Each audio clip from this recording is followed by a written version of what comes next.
반갑습니다. 오늘 저는 남이 아닌 내 인생을 사는 방법에 대해서 이야기를 가지고 온 민미를 운영하고 있는 손아빈이라고 합니다.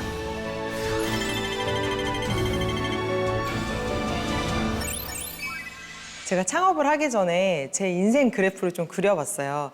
제가 전공했던 거, 그리고 제가 선택했던 직업들을 보게 되었는데요. 제가 어렸을 때부터 건축가를 되게 가고 싶어서 건축가를 갔는데 들어가자마자 너무 많은 사람들의 이야기를 들었어요. 거기는 뭐 미래가 없다, 비전이 없다. 근데 제가 좋아하는 것보다는 그냥 시장 상황에서 잘 안 맞다는 생각을 듣고 바로 포기를 하고 저한테 잘 맞지도 않는 생명과학계에 들어갔습니다. 남을 위한 선택을 했던 게 이것이 첫 번째였던 것 같아요. 그래서 제가 생명과학계에 들어간 다음에 그때부터 좀 방황을 많이 했어요. 그래서 동아리도 엄청 들고 이것저것 다 막 해왔는데 제가 좋아하는 게 분명히 있었음에도 불구하고 좀 잘 듣지 않았어요. 그래서 가장 여기 들어가면 좀 사람들이 부러워할 만한데 그리고 사람들이 좀 좋아할 것 같다라고 생각했던 회사가 IBM이었습니다.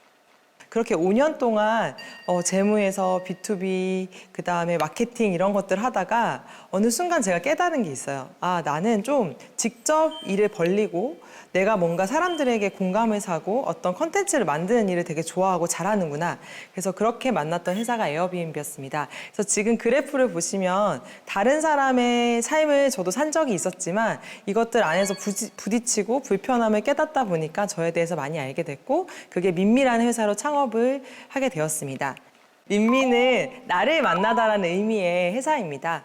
나를 찾는데 너무 많은 시간이 걸렸고 이것 때문에 많이 힘들어 봤었기 때문에 다른 사람들이 조금 더 자기를 찾는데 편안한 방식을 좀 주고 싶었어요. 가장 크게는 리추얼이라는 프로그램을 운영하고 있습니다. 이 리추얼은 매일매일의 내 시간을 나를 돌보는 시간으로 써야 나를 알게 돼요. 근데 많은 사람들이 시간은 남을 위해서 쓰면서 자기에 대해서 알고 싶고 내가 원하는 것을 하고 싶어요 라고 말씀하시는 분이 되게 많거든요. 그래서 저희는 인생 전체를 바꿀 수는 없지만 하루에 비단 5분이라도 10분이라도 자기를 돌보는 프로그램들을 운영하고 있습니다. 그러면 지금부터 제가 창업을 하게 된 계기에서 가장 제가 배웠던 마인드셋 그리고 과정들에 대해서 좀 이야기를 해보려고 합니다. 혹시 아침에 눈 뜨면 SNS부터 보시는 분 있으신가요? 네, 다 대부분이실 거예요. 저도 아직 그렇습니다. 스마트폰이 있고 사실 우리에게 너무나 정말 좋은 편리를 가져다 주기 때문에 눈 뜨면은 내가 오늘 뭐 할까? 나는 어떤 기분이지? 난 어떤 상태지를 물어보기 전에 스마트폰을 켜서 계속 자극에 되게 노출되는 삶을 살 수밖에 없습니다. 그렇기 때문에 우리가 자기도 모르게 중독되는 삶으로 아침을 시작하게 됩니다. 이런 환경에서 계속 나를 찾으세요. 네가 하고 싶은 거 하세요. 이런 말들이 사실 무색할 정도로 우리는 되게 반대적으로 나를 찾기 어려운 중독 경제에 살고 있습니다. 그리고 두 번째는 새벽 배송에 기다려지신 분도 되게 많으실 거예요. 특히 코로나 시대 때 집에 앉아서 그냥 버튼만 누르면 밥이 도착하고 그것을 먹고 그리고 또 먹으시면서 아마 TV를 보시거나 넷플릭스를 보면서 계속해서 어떤 자극에 익숙한 삶을 사셨을 거예요. 우리는 계속해서 뭔가 나를 의식하고 그리고 내가 어떻게 보면 음식을 하고 내가 필요한 것들을 사러 가기 위해서 밖으로 나가고 이런 어떤 노동을 하는 삶보다는 편리에 익숙해진 삶에서 살고 있습니다. 여기 있는 분들 중에서 나를 만나는 시간을 얼마나 가지고 있어요라고 질문했을 때 딱 떠오르는 게 있으실지 모르겠어요. 나를 만난다는 시간이 되게 추상적인데요. 예를 들면 이런 거예요. 아침에 일어나서 내가 어떤 기분인지 알아차리는 것, 이것도 나를 만나는 시간이고요. 내가 밥을 먹기 위해서 나 뭐를 먹지? 어떤 걸 나한테 해주고 싶지라고 물어보는 것도 나를 위한 시간입니다. 그래서 나를 만난다는 것은 굉장히 엄청난 일들이 아니라 일상생활 속에서 타인의 시선이나 타인의 관심 혹은 타인의 연결에서 조금은 벗어나서 나에 대해서 생각하는 시간들을 말하는데요. 이걸 갑자기 멀뚱히 앉아서 나를 만나야지 하는 게 되게 쉽지 않잖아요. 제가 오늘 말씀을 드리려는 것은 일을 하면서 그리고 내가 하고 싶은 일을 찾으면서 어떻게 나를 만날 수 있는지에 대한 이야기들을 해보려고 해요. 제가 처음에 이거를 에어비앤비라는 회사에서 들었어요. 너는 북스마트한 것과 스트리트스마트한 게 되게 밸런스가 잘 맞는 것 같아. 되게 어려운 얘기잖아요. 그래서 이게 무슨 얘기지? 라고 했더니 제가 살고 있는 지금 가정에서도 창업을 하는 과정에서 그리고 지금 직원들에게도 되게 많이 하는 얘기가 이 북 스마트한 것과 스트리트 스마트한 것의 균형을 찾는 것이 되게 중요하다라는 이야기를 합니다. 이게 바로 나를 찾는 것과 되게 연결이 되는데요. 일단 북 스마트는 말 그대로 여기 계시는 분들이 대부분 대학교를 다니셨거나 공부를 되게 열심히 하셨을 거예요. 한국 사회에서 제가 봤을 때 공부를 그렇게 열심히 하지 않은 분들이 없을 정도로 다들 열심히 공부를 해야 된다는 이야기를 듣고 사셨을 텐데요. 이 북 스마트는 말 그대로 책을 읽고 어떤 새로운 지식을 배워서 나를 아는 것입니다. 그래서 이 북 스마트한 것도 굉장히 중요합니다.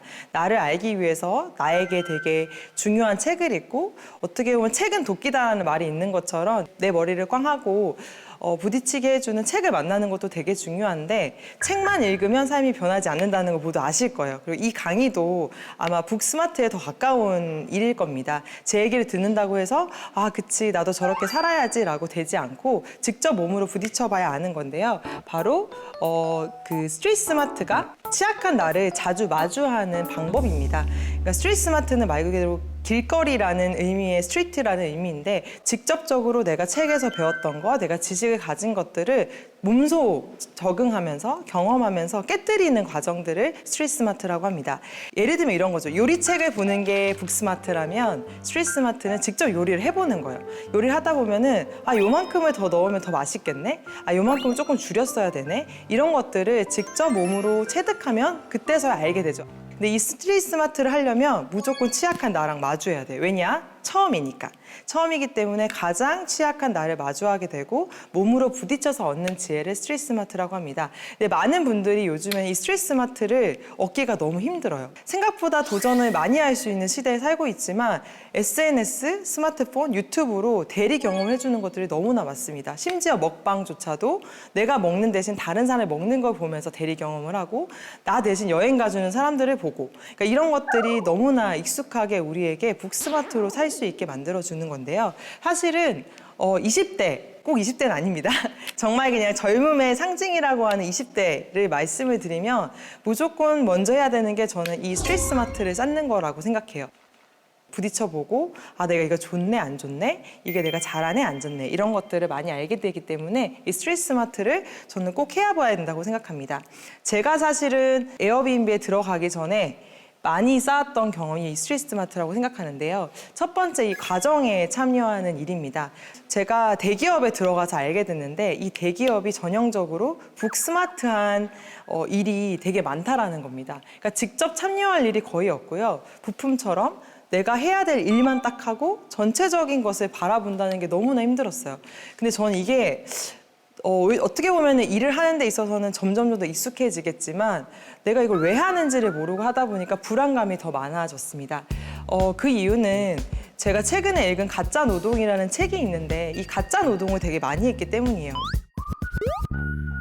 제가 재무부서에 있을 때는 너무너무 일을 못했거든요. 근데 이 안에서도 내가 진짜 배울 수 있는 노동이 뭘까라고 생각했을 때 정말로 꼼꼼하게 예산을 관리해보는 일, 그리고 실제로 정직하게 어떤 것들을 보고하는 일, 이런 것들을 배울 때는 이건 진짜 노동이다. 하지만 계속해서 보고서를 의미 없이 수정해내고 상사에게 이쁨 받기 위해서 하는 일은 좀 가짜 노동에 가깝지 않나라고 생각해서 저는 이 회사를 다니면서 벗어날 좀 용기는 없었어요. 그래서 항상 저녁에 집에 돌아오면 동대문 야시장에 갔어요. 그래서 목요일 밤에 동대문 야시장에 가면 거기는 진짜 노동의 산실 같았어요. 사람들이 직접 물건을 떼고 그리고 실제로 뭐 트럭에서 물건을 나르고 하는 장면들을 보면서 와 여기는 진짜 살아있다. 뭔가 생존해 있는 어떤 일을 보는 것 같았습니다. 그래서 저는 목요일 밤에 한 12시 정도에 야시장에 가서 제가 좋아하는 액세서리들을 사입을 했어요. 사입을 하고 그것들을 직접 촬영을 하고 실제로 친구들이랑 모여가지고 촬영도 같이 해달라고 하고 해서 직접 블로그에 이 액세서리를 팔아봤어요. 팔고 실제로 올려보고 하다 보니까 실제로 내가 물건을 떼서 그 채널에 올리고 그리고 판매하는 그런 것들을 하면서 확신이 좀 가져졌던 것 같아요. 나는 생각보다 주도적으로 일을 잘할 수 있고 남이 시키지 않아도 내가 가진 아이디어를 펼칠 수 있을 정도의 주도력과 실행력이 있는 사람이구나. 그래서 아까 말씀드렸지만 제가 북스마트한 환경에서만 있었더라면 결코 알지 못했던 제 모습을 실제로 나가서 실제로 실행을 하면서 되게 많이 깨닫게 됐습니다. 많은 분들이 안정감을 가지고 싶어요. 그래서 큰 회사에 들어가고 싶고 그리고 그래서 정말 작은 회사에 가는 게 불안해요라는 얘기 제가 되게 많이 듣거든요. 근데 아까 가짜 노동과 진짜 노동을 말씀드린 것처럼 가짜 안정감과 진짜 안정감을 구분하셔야 됩니다. 큰 회사에 그냥 내가 하는 일만 한다는 것은 사실 되게 불안한 일이에요. 왜냐하면 10년 동안 나는 그 일만 하는 사람이 될 수 있고 내가 다른 것이 닥쳤을 때 실제로 실행력이 부족한 사람일 수 있습니다. 지식은 되게 많고 아는 건 많은데 실제로 덥석하고 일을 시작하지 못하는 사람이 되는 거죠. 저는 그게 훨씬 더 불안하다고 생각해요. 진짜 안정감은 이 회사가 불안하더라도 내가 하고 있는 일이 진짜 노동이라면 내 안에 차곡차곡 나만의 어떤 실력들이 쌓이게 됩니다. 그래서 이 진짜 안정감을 진짜 노동에서 찾으셨으면 좋겠다는 생각을 해서 과정에 꼭 참여하는 일을 해보셨으면 좋겠습니다. 그렇게 하고 보니까 자연스럽게 A부터 Z까지 직접 해야 하는 스타트업에 제가 입사를 하게 되었습니다. 나는 스타트업이랑 잘 맞는 사람이다. 나는 가면 분명히 잘할 거다라고 생각을 해서 저는 에어비앤비 때 지원서를 쓸 때나 그리고 참여했을 때도 되게 들어가자마자 1년째 입사했던 사람인 것 같다라는 얘기를 들을 정도로 첫날부터 일을 하기 시작했어요. 실제로 이 에어비앤비는 창업자처럼 일하는 것을 굉장히 중요하게 생각했던 회사였어요.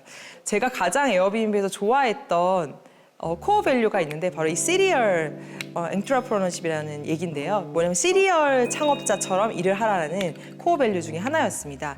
이 시리얼을 아마 좀 보신 분들도 있을 텐데 에어비앤비가 3년 동안 숙박공유 사업으로 수입을 벌어내지 못하자 우리가 어떻게 하면 종잣돈을 만들까 해서 정말 많은 사람들의 관심을 받고 있었던 오바마 선거 때 이 시리얼을 만듭니다. 그래서 이 자기 숙박에 오는 사람들에게 시리얼들을 나눠주기 시작했어요. 그랬더니 사람들이 이 시리얼 자체에 관심을 가져서 오바마 시리얼을 사고 맥케인 시리얼을 사면서 뉴스페이퍼에도 굉장히 많이 나오면서 이 에어비앤비가 처음으로 주목을 받습니다. 실질적인 자기 아이디어로는 주목을 못 받았는데 이 창업자가 우리가 어떻게든 해보자라고 해서 시리얼 박스를 다 사다가 그냥 이 디자인만 해가지고 박스를 옮겨 담았어요. 그래서 보시면 이게 실제 사진인데 창업자가 자기가 어떻게든 하기 위해서 이 회사를 살려내기 위해서 가만히 뒷짐지고 서 있지 않고 시리얼 박스를 다 사다가 박스만 갈아 끼우는 노동을 했던 거죠. 이런 게 저는 진짜 노동인 것 같아요. 그래서 실제로 이걸로 종잣돈을 마련하고 에어비앤비가 지금의 회사가 되기까지의 엄청나게 중요한 역할을 했던 사건이었습니다. 그래서 제가 에어비앤비 코어 밸류 중에 가장 좋아하고 지금도 회사를 다니면서 좋아하는 게 바로 시리얼 엔터프러너리라고 하는 말이에요. 그래서 시리얼 상자를 만들었던 그 창업가의 정신처럼 내가 진짜 회사가 힘들어졌을 때 혹은 회사가 좋은 아이디어가 고갈됐을 때 내가 창업자라고 생각하고 일을 해보자. 그래서 저는 에어비앤비 때 일을 할 때 저한테 예산이 주어지면 이 예산을 어떻게 하면 가장 효과적으로 쓸 수 있을까를 머리를 굴렸어요. 예를 들면 한 에이전시한테 다 주면 편안하게 일할 수 있지만 그렇게 되면 훨씬 더 효과가 떨어질 것 같다 그러면 10명의 파트너랑 일을 하더라도 제가 그 역할들을 다 PM 역할을 하더라도 전 제가 자청해서 이 예산을 가장 효과적으로 캠페인에 썼던 것 같아요. 근데 이게 어떤 도움을 주었냐면요. 많은 사람들이 이런 직선 같은 얘기를 합니다. 일로 가면은 그 길이 있을 거야. 혹은 이렇게 살아, 이렇게 가. 이렇게 말을 많이 하거든요. 근데 아시다시피 인생은 직선처럼 갈 수가 없어요. 그리고 어느 누구도 이 사람의 인생을 미리 예견할 수가 없습니다. 왜냐하면 시작점도 다르고 환경도 다르고 그리고 어느 누구도 그 사람이 되어서 경험해보지 못하기 때문입니다. 그래서 저는 이것보다는 이 동그라미의 이 경험들이 바로 내가 시도해보는 작은 경험들인 것 같아요. 이 경험들을 하다 보면은 요거 요렇게 바꿀까 하다 보면 원래는 남들이 직선이라고 했던 그 길이 사실은 아니었고 나만의 길로 만들어지는 이 과정들이 바로 사실 스타트업에서 경험하는 경험이라고 생각합니다. 모든 스타트업이 그렇다는 건 아니고요. 내가 스타트업을 한다. 그리고 내가 혹은 스타트업에서 일을 한다고 했을 때 가장 큰 어떤 밸류, 가치는 내가 많은 시도를 통해서 이 일을 만들어낼 수 있다는 거, 그리고 그 안에서 나를 많이 만나볼 수 있다는 거라고 생각합니다. 그리고 마지막으로 우리가 지금까지 일 얘기를 했었고 창업 혹은 뭐 스타트업 얘기를 했었는데요. 사실은 꼭 일에서만 이거를 경험할 수 있는 건 아닙니다. 그래서 일상에서 이거를 경험해 보셨으면 좋겠습니다. 가장 우리 매일매일 보내는 이 24시간의 일상 중에 내가 나 자신으로 참여할 수 있는 것들이 뭐가 있을까를 좀 생각해 보시면 좋을 것 같은데요. 제가 오늘 3가지를 좀 가지고 왔습니다. 첫 번째는 아까 말씀을 드렸는데 초보가 되어보는 경험이에요. 제가 가장 못하는 운전을 이번에 시작했고, 그리고 제가 또 잘 못하는, 그리고 하고 싶었지만 못했던 옷 만들기를 시작을 했는데요. 이 초보가 되어보는 것은 어떠한 가치가 있냐면요. 아, 내가 실제로 이거를 하다 보면 잘하게 된다는 걸 알게 됩니다. 그리고 내가 지금 잘하고 있는 것들이 사실은 이 초보의 시작이 있었었구나라는 걸 기억하게 됩니다. 그래서 어른이 될수록 자기가 초보였다는 사실을 계속 까먹거든요. 근데 누구나 어떤 일을 할 때 초보자로 시작할 수밖에 없습니다. 그래서 일이든 일상이서든 계속 초보자가 될 수 있는 경험들을 해보시면 좋을 것 같아요. 두 번째는 아까 스마트폰에서 좀 벗어나는 경험을 해보자고 했는데 이건 아마 결심하셔도 하기 힘드시고 저도 사실 힘든 부분인 것 같아요.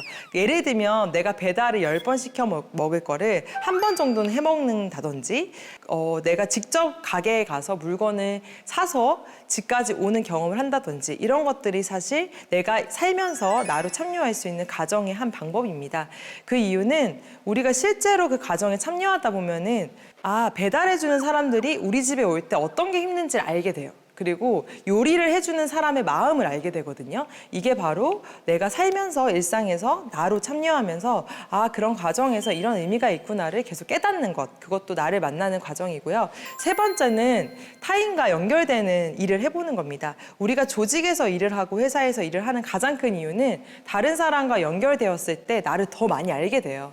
아, 저 사람은 저런 강점이 있는데 난 이런 강점이 있구나. 혹은 나는 저 사람과 이런 문제로 계속 부딪히고 있구나. 이런 것들을 알면서 나를 알게 되는데 많은 사람들이 인공지능이 많이 이제 퍼지면서 인간의 일을 기계가 대체해야 할 거야 이런 얘기 되게 많이 들어보셨을 거예요. 근데 실제로 1인이 혼자 하는 일은 무조건 대체당한다는 얘기를 합니다.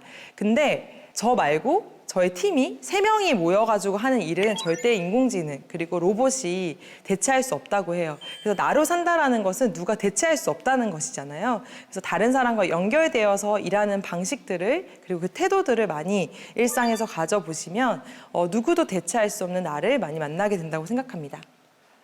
근데 이때까지 가정에 참여해라, 나로 만나라, 나를 찾아라 이런 얘기를 했는데 그 이야기 중에 그래서 사람들이 항상 궁금해하는 것 중에 그래서 뭐를 얻을 수 있어? 뭐를 할 수 있는데 라는 얘기를 많이 하시는데요. 3가지 능력이 있어요. 3가지 능력인데 그 중에 하나가 공감 능력입니다. 다른 사람의 입장이 돼보는 것이잖아요. 다른 사람의 입장이 되는 것. 내 일처럼 남 일을 한다는 것, 그리고 뭔가 창업을 해서 혹은 내 일을 직접 만들어내고 싶은 사람들이 가져야 되는 가장 첫 번째 능력이 공감 능력이에요. 공감 능력이 없이는 다른 사람의 일을 도와줄 수도 없고 내 일을 다른 사람과 연결할 수도 없습니다. 그래서 공감 능력이 뛰어난 사람들이 그냥 얘기 잘 들어주고 고개를 끄덕끄덕 해주는 게 아니라 모든 일을 자기 일처럼 하는 태도가 많이 있거든요. 그래서 공감 능력이 있는 사람들은 자기 일을 정말 좀 다르게 할 수 있는 사람이라고 생각합니다. 그리고 회복 탄력성이란 말씀 되게 많이 들어보셨을 거예요. 사람들은 회복 탄력성이 돌아가는 힘이라고 하는데 사실은 계속 새로운 나를 만나는 과정입니다. 그래서 새로운 나를 많이 만나시는 분들은 회복 탄력성이 좋을 수밖에 없어요. 계속 과정에 참여하시면 무조건 실패를 하시거나 혹은 내가 했던 대로 되지 않는 경험들을 하게 됩니다. 근데 그것이 결국 나쁜 경험이 아니라 계속 새로운 나를 만나는 과정이라는 거를 좀 말씀을 드리고 싶었어요. 보통 실패하라 이런 얘기를 하는데 저는 실패하면 성공의 어머니다 이런 얘기보다는 실패를 한다는 게 사실 새로운 나를 만난다는 의미에서 저는 되게 의미가 있는 것 같아요. 그래서 계속 시도를 하시는 게 바로 이 과정에 참여하는 방법이라고 생각을 합니다. 그리고 마지막으로 메타인지인데요. 이 얘기는 아마 많이 들어보셨을 거예요. 나를 관찰하는 능력이라고 말을 합니다. 그래서 메타인지라는 것은 경험을 하면 계속 생길 수밖에 없어요. 아, 내가 이런 사람이구나를 알게 되기 때문입니다. 많은 분들이 창업할 때 뭐를 겸비해야 됩니까? 라고 얘기를 하는데 저는 지금까지 이야기했던 이 3가지 능력을 경비하면 된다고 생각합니다. 공감 능력, 사회의 문제를 해결하는 게 창업이라고 생각을 해요. 그러려면은 다른 사람의 문제를 볼 수 있는 공감 능력이 있어야 되고, 두 번째는 실패를 안 할 수가 없습니다. 아무리 좋은 아이템을 가지고 나와도 시장에 부딪혀 보면 새로운 결과들을 얻게 됩니다. 그럴 때마다 아, 나 이거 새롭게 얻었구나 라고 생각하고 다시 시작하는 이 회복 탄력성이 두 번째로 중요하고요. 마지막으로 세 번째가 메타인지입니다. 창업가가 자기 자신을 잘 모르면 계속 실패를 할 수밖에 없어요. 왜냐하면은 난 이걸 잘한다고 얘기했지만 훨씬 더 잘하는 게 있을 수 있고, 그리고 못하는 것을 인정해야 하지만 도와줄 수 있는 팀원들을 만나게 되기 때문입니다. 그래서 만약에 창업을 하고 싶으신 분, 혹은 내 일을 시작해보시고 싶으신 분은 제가 말씀드렸던 이 과정들을 참여해보시면 이 3가지 능력이 나도 모르게 몸에 이렇게 쌓이게 되는 것을 느끼게 될 겁니다. 마지막으로 저는 내 일상의 창업가가 되면 누구든지 창업을 할 수 있다라고 늘 얘기를 하고 다녀요. 왜냐하면 저한테 많은 분들이 어떻게 창업을 시작하셨어요? 라는 얘기를 되게 많이 듣는데, 제가 항상 별달리 그런 게 없었는데요 라고 얘기를 해요. 근데 그 이유를 생각해 보니까 제가 어느 순간 제 삶의 주인공이 되고 제 삶을 남보다는 나를 위해서 살게 되면서 저절로 중심이 생겼고, 그러면서 창업이라는 게 자연스럽게 제 삶으로 들어왔던 것 같습니다. 그래서 모든 분들이 남의 인생이 아닌 내 인생을 살다 보면 저절로 창업을 하는 순간이 생길 수도 있고요. 그리고 창업을 하지 않더라도 내 인생의 창업가가 되실 수 있다고 생각을 하며 이번 강의를 마치도록 하겠습니다. 지금 올라온 질문들을 순서대로 좀 해보려고 하는데, 실패를 극복하는 회복 탄력성이 좋아야 한다고 말씀해 주셨는데, 회복 탄력성을 위한 대표님만의 마음가짐이 있을까요? 그러니까 어떻게 보면 정신승리라고 말할 수 있지만 절대 안 좋은 일에 안 좋은 일만 있지 않아요. 예, 그거는 그냥 인생의 진리잖아요. 좋은 일엔 또 안 좋은 일이 끼어들고, 그래서 안 좋은 일이 생기면 힘들어하는 거는 되게 마음이 힘들어하고 슬퍼하고 우울해하고 이 감정을 일단 온전히 다 느끼려고 노력을 합니다. 그래서 이 감정을 회피하려고 하지 않는 게 하나의 저의 방법이고, 두 번째는 근데 이 일을 통해서 내가 실제로 얻은 게 뭘까를 되게 많이 생각해요. 예를 들면 최근에 저도 사업을 하면서 올해 제일 많이 힘들었거든요.